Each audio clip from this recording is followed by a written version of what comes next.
بسم اللہ الرحمن الرحیم۔ السلام علیکم۔ اللہ تعالیٰ نے انسانوں کی ہدایت اور رہنمائی کے لیے انبیاء اور رسل مبعوث فرمائے، جنہوں نے لوگوں کو ایک اللہ کی عبادت کرنے کی دعوت دی۔ کچھ اقوام نے ان کی پیروی کی اور کچھ اقوام نے ان کی تعلیمات کو جھٹلایا اور ان کے احکامات کو ماننے سے انکار کیا اور اللہ کے دردناک عذاب کا شکار ہوئے۔ آج کی ویڈیو میں ہم آپ کے لیے انبیاء اور رسل کے متعلق معلومات اور ایسے واقعات لے کر آئے ہیں جن کے بارے میں جان کر آپ کی معلومات میں خاطر خواہ اضافہ ہوگا۔ تو چلتے ہیں ہماری آج کی ویڈیو کی جانب۔ حضرت داؤد علیہ السلام، نڈر، بہادر، خوش الحانی میں اپنی مثال آپ، آسمانی کتاب زبور کا آپ پر نازل ہونا، نافرمان قوم کا بندر اور خنزیر بن جانا، قوم عمالقہ کے ظالم اور جابر بادشاہ، جالوت کی فوج کے مقابلے میں بنی اسرائیل کے بادشاہ حضرت طالوت کے لشکر میں ایک کم عمر نوجوان بھی اپنی غلیل کے ساتھ شامل تھا، کیونکہ نو عمر ہونے کی وجہ سے اسے اسلحہ نہیں دیا گیا تھا۔ جالوت نہایت تکبر سے شاہی سواری پر بیٹھا اہل ایمان کو دعوت جنگ دے رہا تھا۔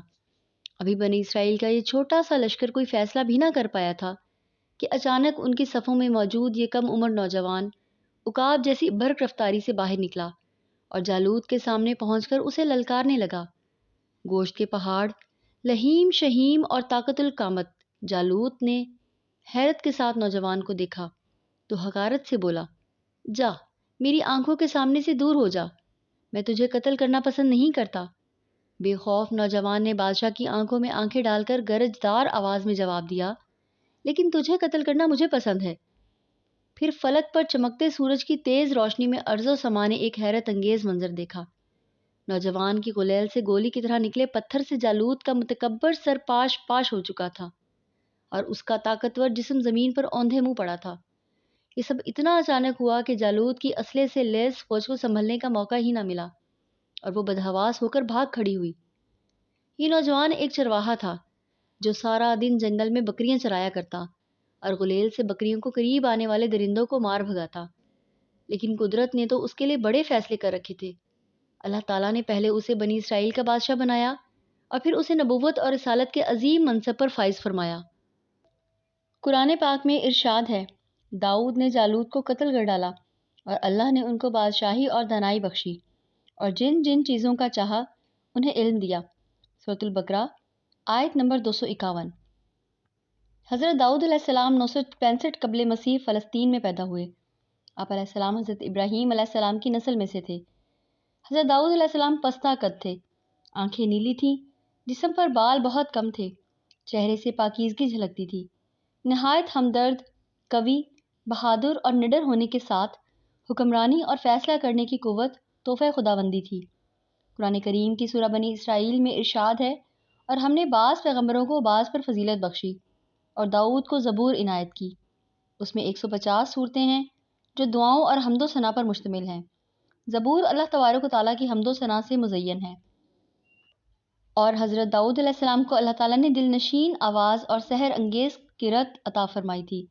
آپ علیہ السلام جب زبور کی تلاوت فرماتے تو وجد تلاوت سے مسحور ہو کر چرند پرند درخت پہاڑ جن و انس دریا اور سمندر یعنی سب اللہ تعالیٰ کی حمد و ثنا میں محو ہو جاتے۔ مفسرین کے مطابق اللہ تبارک تعالیٰ نے پہاڑوں، پرندوں اور جانوروں کو حکم دیا تھا کہ جب حضرت داؤد علیہ السلام اللہ تعالیٰ کا ذکر کریں تو وہ سب بھی ان کلمات کو دہرائیں۔ جب وہ زبور کی تلاوت کرتے تو پرندے بھی ہوا میں ٹھہر کر ان کے ساتھ ذکر الہی میں شامل ہو جاتے۔ اللہ تبارک تعالیٰ نے حضرت داؤد علیہ السلام کو دوسرا معجزہ یہ عطا فرمایا کہ لوہے کو ان کے لیے موم کی طرح نرم فرما دیا۔ ارشاد باری ہے، اور ان کے لیے ہم نے لوہے کو نرم کر دیا کہ کشادہ زرہیں بناؤ اور کڑیوں کو اندازے سے جوڑو اور نیک عمل کرو۔ سورہ سبا آیت نمبر 10 اور 11۔ حدیث مبارکہ میں آتا ہے کہ اللہ تعالیٰ کو سب سے زیادہ محبوب نماز داؤد علیہ السلام کی نماز اور سب سے زیادہ محبوب روزے داؤد علیہ السلام کے روزے ہیں۔ وہ نصف رات تک سوتے، پھر اٹھ کر رات کا تہائی حصہ عبادت میں کھڑے رہتے اور رات کے آخری حصے میں سو جاتے۔ ایک دن روزہ رکھتے اور ایک دن ناغہ کرتے، جنگ میں فرار نہ ہوتے۔ صحیح بخاری و مسلم۔ حضرت داؤد علیہ السلام اپنے زمانے میں لوگوں کے مقتدی اور پیشوا تھے۔ آپ عدل و انصاف اور زہد و تقوی میں مشہور تھے۔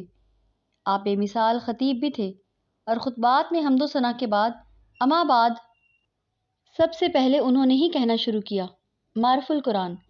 اللہ تعالیٰ نے حضرت داؤد علیہ السلام کو نبوت اور رسالت کے ساتھ حکومت بھی عطا فرمائی تھی۔ آپ فن خطابت کے ماہر تھے، جبکہ آواز بھی خوبصورت پائی تھی، لہٰذا درس و تبلیغ اور واضح و نصیحت کے ذریعے بنی اسرائیل میں جذبہ جہاد ابھارا اور انہیں کفار و مشرکین کے ساتھ جنگ پر آمادہ کیا۔ قرآن کریم میں ارشاد باری ہے، اور ہم نے اس داؤد کی حکومت کو مضبوط کیا اور انہیں حکمت، نبوت اور فیصلے کی قوت عطا فرمائی۔ سورہ سواد آیت نمبر 20۔ بہت تھوڑے عرصے میں فلسطین، عراق، شام، دمشق، شرق اردن اور خلیج عقبہ سے فرات تک جزیرۃ العرب کے بیشتر علاقے ان کے زیر نگی آ چکے تھے۔ اللہ تبارک تعالیٰ ارشاد فرماتے ہیں، اور تم ان لوگوں کو خوب جانتے ہو جو تم میں سے ہفتے کے دن مچھلی کا شکار کرنے میں حد سے تجاوز کر گئے تھے، تو ہم نے ان سے کہا کہ ذلیل و خوار بندر ہو جاؤ۔ سورہ بقرہ آیت نمبر 65۔ مفسرین کے مطابق صورت مسخ ہونے کا یہ واقعہ حضرت داؤد علیہ السلام کے زمانے میں پیش آیا۔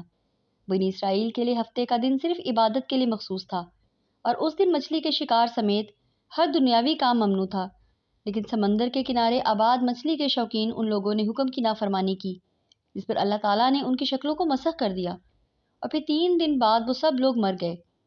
تفسیر قرطبی میں ہے کہ یہود نے شروع میں تو حلیے بہانے کر کے مچھلیاں پکڑیں، پھر عام طور پر شکار کھیلنے لگے تو ان میں 2 جماعتیں ہو گئیں۔ ایک جماعت میں علماء اور صالح تھے جو انہیں اس کام سے روکتے، جبکہ دوسری جماعت نافرمان افراد پر مشتمل تھی۔ پھر بستی کے بعد 2 حصے کیے گئے اور ان کے باہمی تعلقات منقطع ہو گئے۔ ایک روز محسوس ہوا کہ جس حصے میں نافرمان رہتے ہیں وہاں بالکل سناٹا ہے۔ جب وہاں جا کر دیکھا گیا تو وہ رہنے والوں کی صورتیں مسخ ہو چکی تھیں۔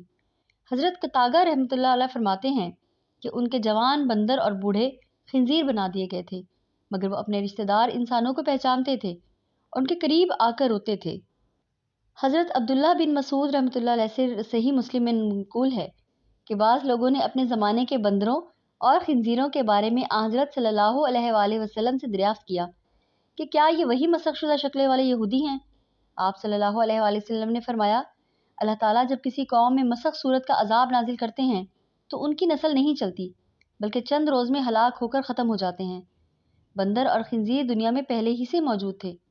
حضرت داؤد علیہ السلام نے 100 سال کی عمر میں وفات پائی۔ آپ علیہ السلام نے وسیع و عریض سلطنت پر 40 سال حکومت کی۔ حضرت ابن عباس سے مروی ہے کہ حضرت داؤد علیہ السلام ہفتے کے دن اچانک وفات پا گئے اور پرندوں کی ٹکڑیاں ابر کی طرح ان پر سایہ فگن تھیں۔ آپ کے جنازے میں شریک صرف علماء بنی اسرائیل کی تعداد 40,000 تھی، جبکہ عوام الناس کی کثیر تعداد اس کے علاوہ تھی۔ بنی اسرائیل میں حضرت موسیٰ اور حضرت ہارون کی وفات کے بعد اس قدر رنج و غم کسی اور کی وفات پر نہ ہوا تھا۔